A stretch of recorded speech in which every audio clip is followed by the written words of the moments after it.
नमस्कार दोस्तों और स्टडी विद ज्ञान प्रकाश में आप सभी का हार्दिक स्वागत है।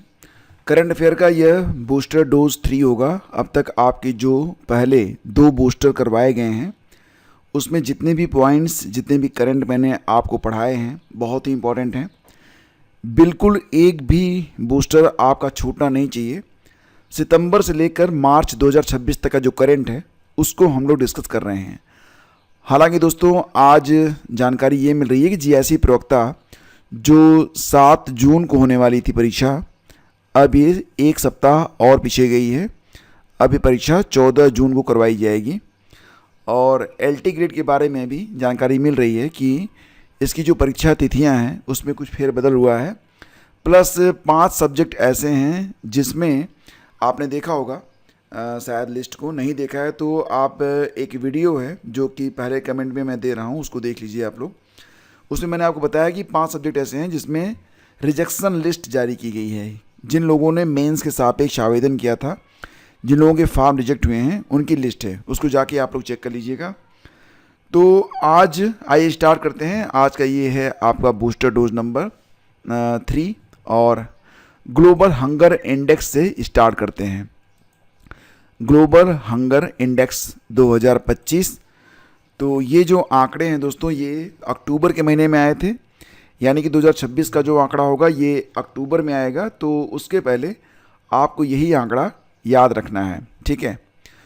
कुल मिला के 123 देशों पर यह इंडेक्स जारी किया गया है, ध्यान रखिएगा। कुल 123 देश हैं इसमें इंडेक्स में, जिसमें भारत जो है वो 102वें स्थान पर है। भारत का स्कोर जो है ये 28.8 है। और अगर स्कोर को देखेंगे आप तो भारत भूख के लिहाज से बहुत ही गंभीर श्रेणी में आ रहा है। हालांकि पिछले साल भारत की स्थिति जो थी वो 105 थी, ठीक है, लेकिन कोई बहुत बड़ा चेंज यहाँ पर आपको दिखाई नहीं देगा। जैसा कि आप यहाँ पर देख रहे हैं 105 से 102 नंबर पर भारत पहुँच गया है। इसको आप रट के रखिएगा।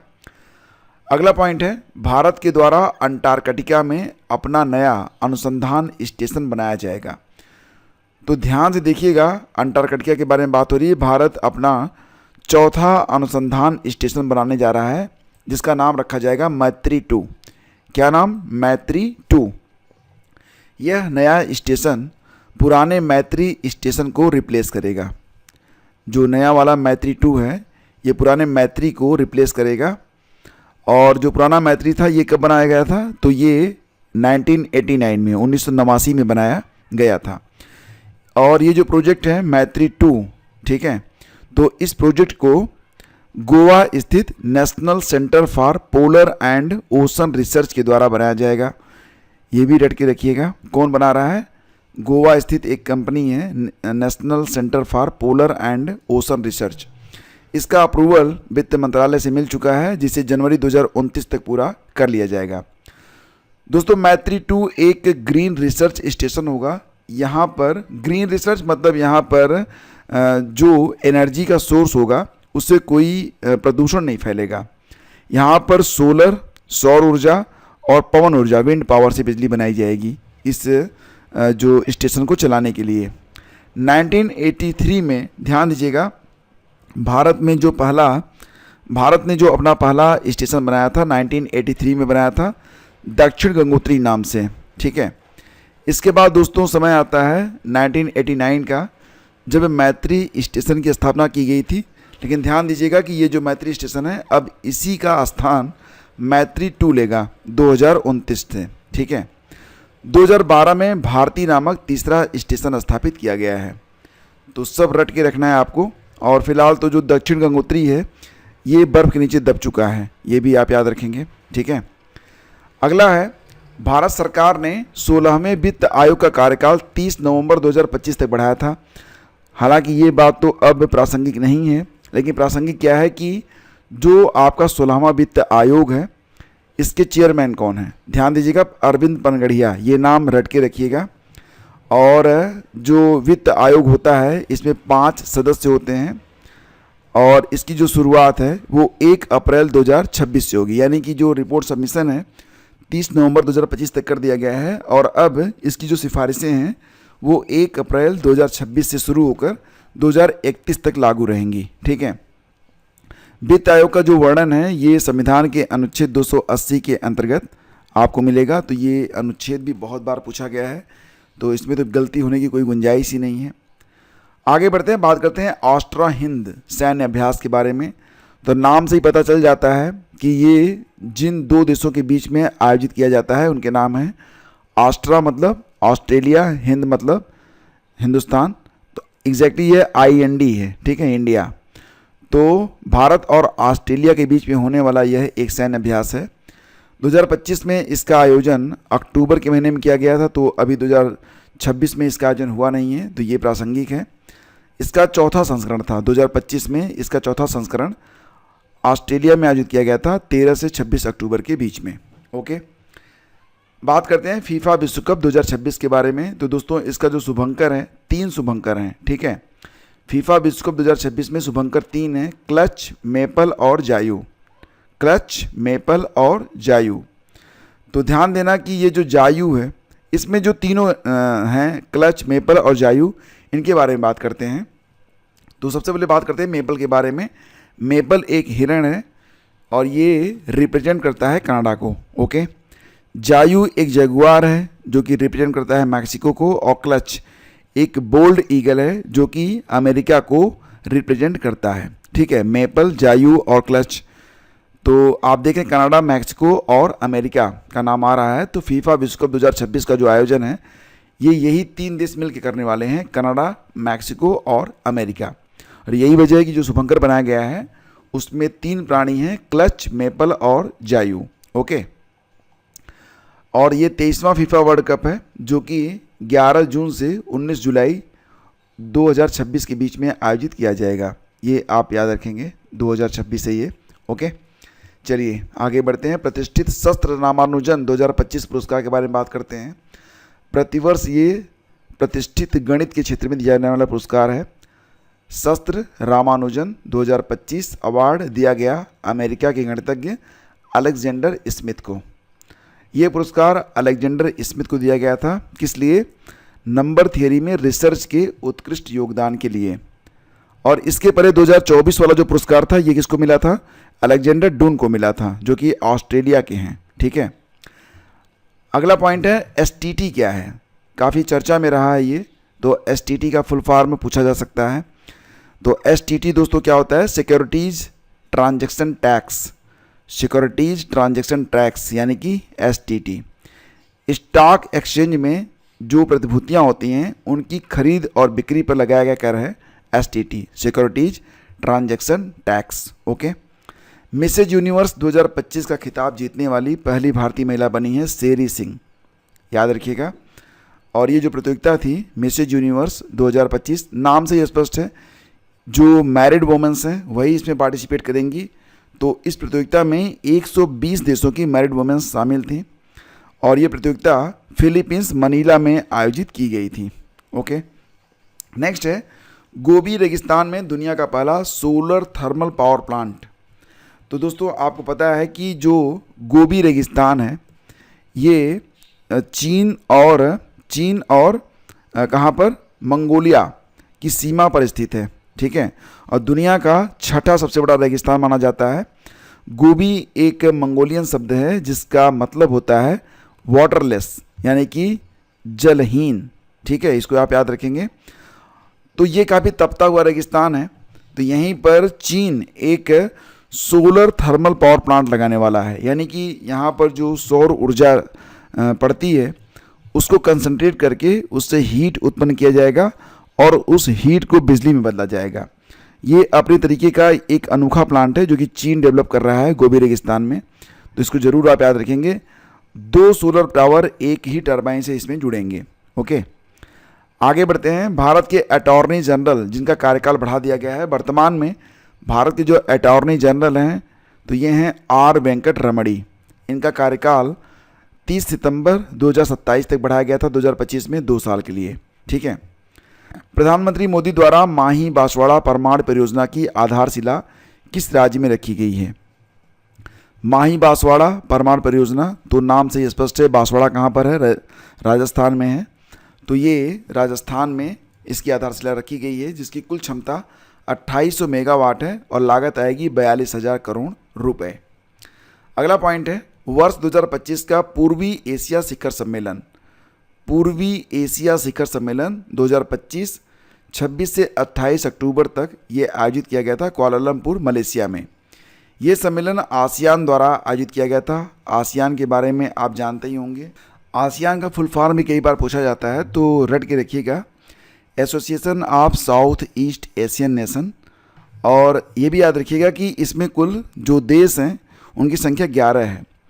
कई बार एग्जाम में ये भी पूछता है कि जो 11वां देश बना है कौन सा बना है, तो याद रखिएगा पूर्वी तिमोर लेस्ते इसका 11वां और सबसे नया सदस्य बनाया गया है।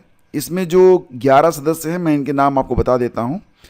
इंडोनेशिया है जो कि संस्थापक देशों में है, मलेशिया भी संस्थापक देश है, फिलीपींस भी संस्थापक देश है, 4 सिंगापुर से भी संस्थापक है, 5वां थाईलैंड संस्थापक है।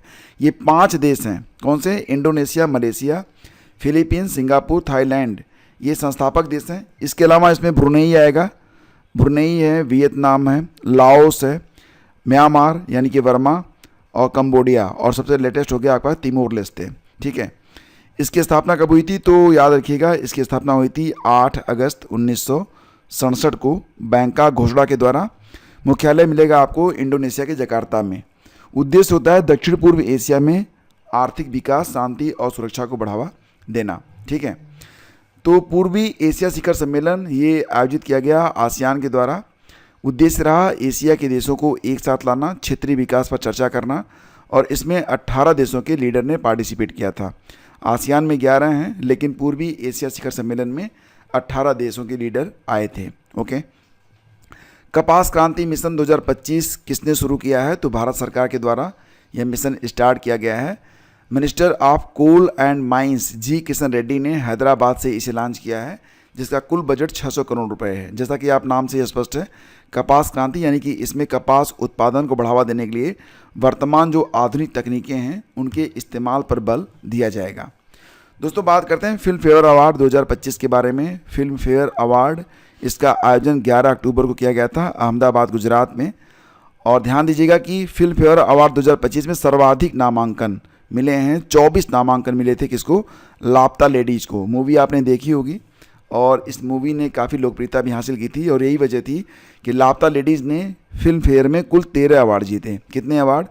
13 अवार्ड। और इसमें बेस्ट मूवी भी चुनी गई लापता लेडीज़। बेस्ट डायरेक्टर चुना गया लापता लेडीज़ की डायरेक्टर किरण राव को।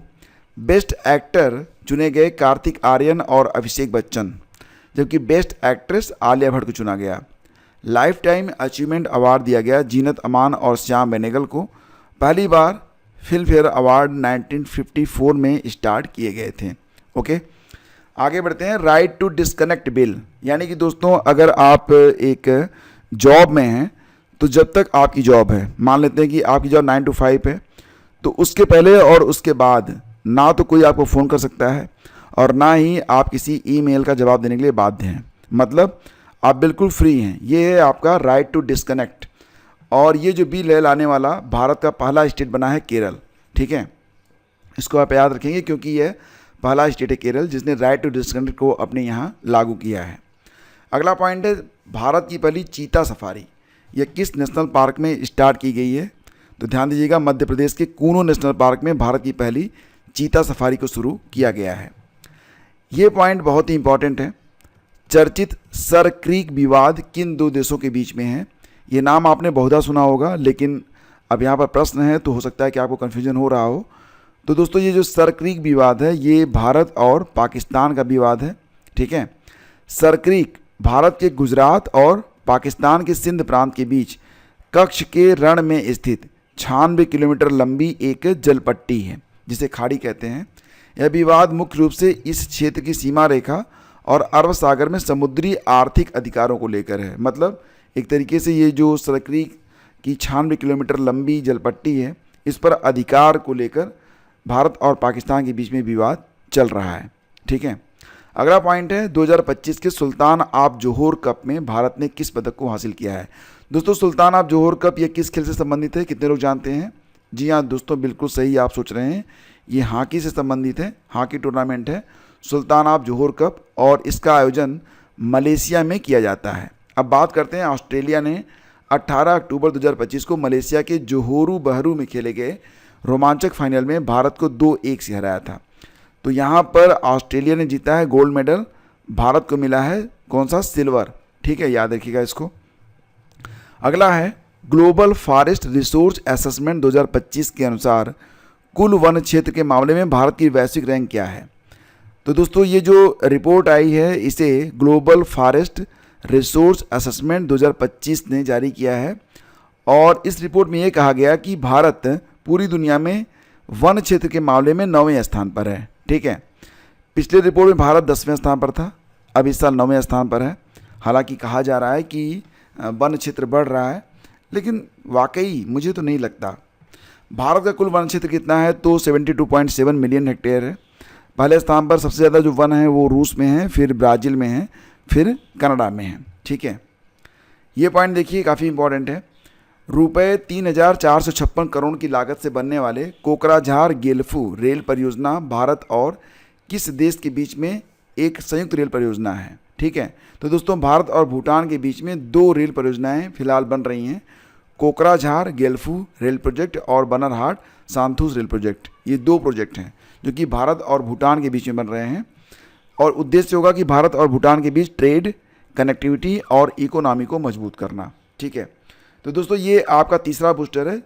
अभी आपके पास थोड़ा समय है और धीरे धीरे आपका जो करंट है वो कंप्लीट हो जाएगा। अगर आपको करंट अफेयर की नोटबुक चाहिए, मतलब PDF, तो आप डिस्क्रिप्शन चेक कर लीजिएगा, वहाँ पर ऑप्शन दे दिया गया है, आप वहाँ से जाकर सारी PDF डाउनलोड कर सकते हैं। थैंक यू, लाइक और शेयर कीजिएगा। अगर पेड ग्रुप में आना चाहते हैं जहाँ पर आपको सारी PDF बिल्कुल फ्री में दी जाती है तो आप डिस्क्रिप्शन में जानकारी दी गई है, एक लिंक होगा, उसको ओपन करके पढ़ लीजिएगा, सारे रूल आपको पता चल जाएंगे। Thank you.